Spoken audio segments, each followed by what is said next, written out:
Vous êtes optimiste. Vous l'êtes beaucoup moins à la lecture de votre livre concernant les mineurs.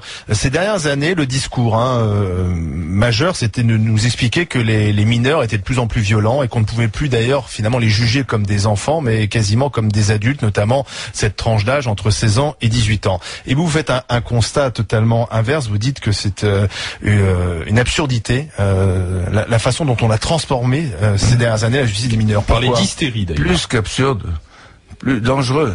Pourquoi? Parce que la réalité, alors vous disiez à l'instant, les jeunes, etc. Bon, que les jeunes inquiètent les vieux, que les jeunes soient mal élevés, mal polis, qu'il y ait de la délinquance des vieux, c'est une vieille histoire. Déjà dans Platon, on en parle, et quand vous lisez François Villon, vous savez ce que c'était qu'un grand poète français quand il était livré à lui-même au quartier latin. À travers le monde, à travers les sociétés diverses, il y a toujours un problème de génération. En France, il y a un phénomène nouveau, récent, qui est le contraire de ce qu'il y avait au moment de la Libération, ou le contraire de 80. La jeunesse fait peur. La jeunesse inquiète. Et je vois sous les yeux un article d'un journal Libération, quand la dangerosité devient le grand critère de la justice pénale, et les gens qui écrivent ça, c'est un magistrat et un médecin, ils disent l'étranger, le pauvre, le SDF, l'enfant sont perçus comme potentiellement dangereux. Voilà un des problèmes de la société française.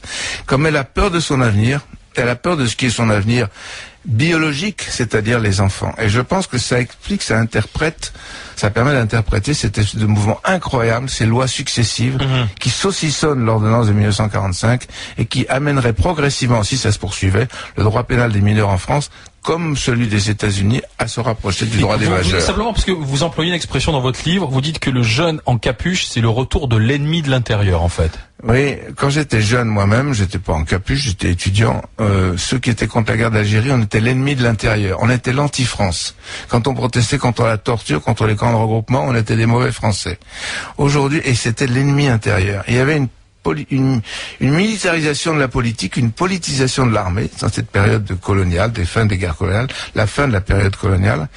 Et en France, quand je vois dans les quartiers de relégation sociale, dont la plupart des enfants sont des descendants de notre colonisation, la façon dont sont traités un grand nombre de ces jeunes, au fond comme s'ils étaient des étrangers, ce qu'on appelle les minorités visibles.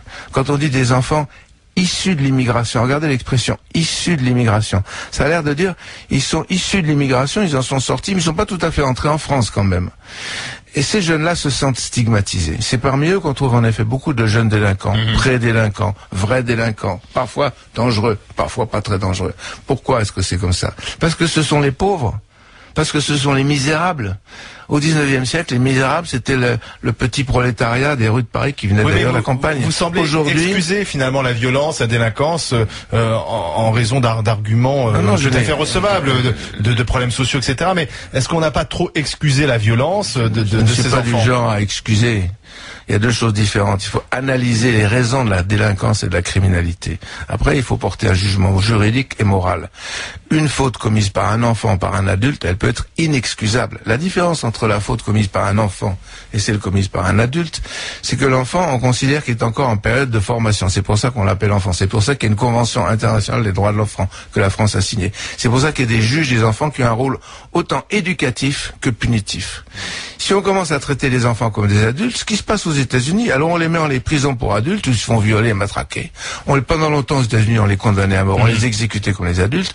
La France est le pays d'Europe qui le plus, à travers l'Europe démocratique, a montré que la meilleure solution, c'était d'abord de traiter les enfants comme des enfants. Même les adolescents comme des adolescents. Mais les sanctionner. Bien sûr. Mais l'ordonnance de 45 n'exclut pas la prison. Non mais parce qu'on entend souvent des habitants de ces quartiers exaspérés de voir un gamin qui est arrêté 25 fois et relâché 25 fois. Alors c'est certes, ce sont des petits délits, mais ce sont un peu les petits délits qui pourrissent la vie quotidienne dans un quartier. Mais bien sûr. Est-ce qu'on a les bonnes réponses aujourd'hui?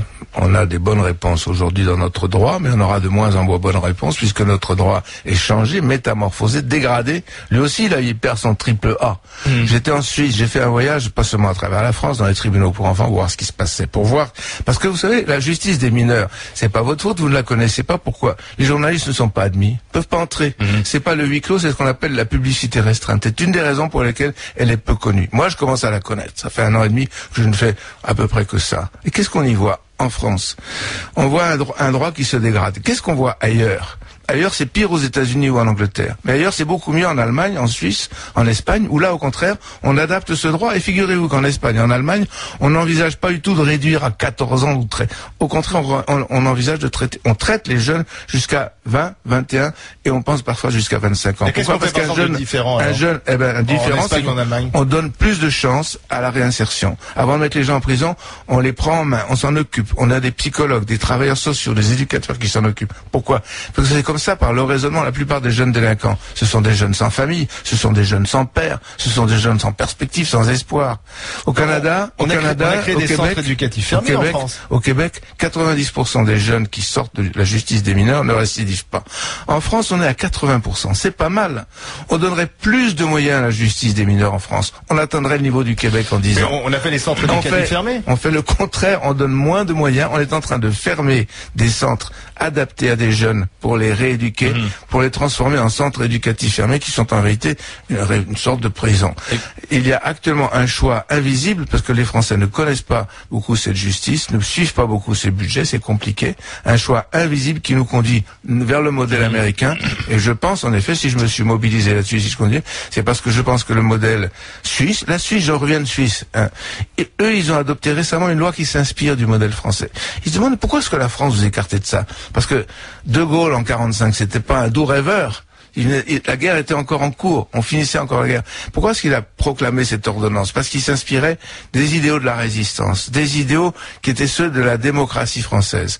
Nous en écartons dans ce domaine comme dans d'autres. Et encore une fois, je reviens sur la dangerosité. Quand on commence à dire, comme je l'ai vu dans un tribunal, à appliquer des lois, à savoir que ce garçon, bon, il est dangereux, donc il faut le condamner presque par avance. Vous savez, les rétentions de sûreté, bon, c'est une évolution du droit périlleuse. Je pense qu'elle va être inversée dans les mois qui viennent avec la nouvelle majorité qui arrivera, j'espère. Sinon, je pense que progressivement, enfin non, je veux pas jouer de paris pessimiste. Je pense que nous allons inverser cette tendance parce que ce n'est qu'un des aspects. J'aurais voulu dire un mot là-dessus. Ce n'est qu'un des aspects de la justice qui est en cause. Parce qu'en approfondissant la justice des mineurs comme je l'ai fait, j'ai découvert beaucoup d'autres aspects de la justice. La justice du travail, les conseils des prud'hommes. Il y a des salariés qui ont obtenu satisfaction devant un conseil des prud'hommes, mais la décision ne l'aurait pas notifiée avant un an et demi, parfois faute de moyens. La justice, elle va mal, elle est maltraitée, et je pense que c'est un élément important de la démocratie à restaurer. Vous donnez ne serait-ce qu'un exemple, là vous dites qu'un juge des enfants en France dispose d'un seul greffier ou greffière, chaque juge en Espagne ou en Suisse ou en Allemagne a 2 personnes qui travaillent pour lui, ce qui permet effectivement... Je l'ai vu ça, je l'ai vu. Et de travailler correctement. Ouais. Pierre Jox reste avec nous sur RMC dans les GG. Puisqu'on parle délinquance, on parle banlieue et on parle de Claude Guéant. Écoutez, le ministre de l'Intérieur en sortie en Seine-Saint-Denis. Je veux travailler avec les habitants de cet immeuble et puis nettoyer ce quartier du deal de drogue, des guetteurs, etc. Et on va le faire. Voilà, nettoyer, dit Claude Guéant. Nettoyer du deal de drogue. Vous m'interrogez là-dessus? Oui, mais ça, s'il reprend l'image de son patron Sarkozy. C'est un vrai fléau pour ses habitants. Hein, évidemment. C'est un vrai fléau pour ses habitants. C'est un fléau pour toute la société, le développement de la drogue. Bon.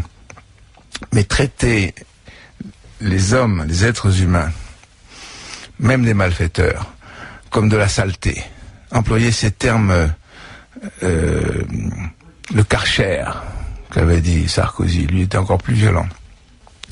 C'est très dangereux, ça va sur la mauvaise voie. Les jeunes, nettoyer des guetteurs, j'ai entendu ce qu'ils disaient des guetteurs. Les guetteurs, c'est qui? C'est des gosses, des pauvres gosses, exploités. Ils sont même beaucoup plus des victimes que des délinquants. Pour ne pas voir qu'il y a derrière ça un problème social, avant tout dans ces quartiers de relégation, pour qu'on puisse trouver en effet des enfants qui jouent le rôle de guetteurs pour les trafiquants de drogue, c'est ne pas se donner les moyens de réfléchir à la lutte contre la délinquance et contre la criminalité dans ce genre de quartier.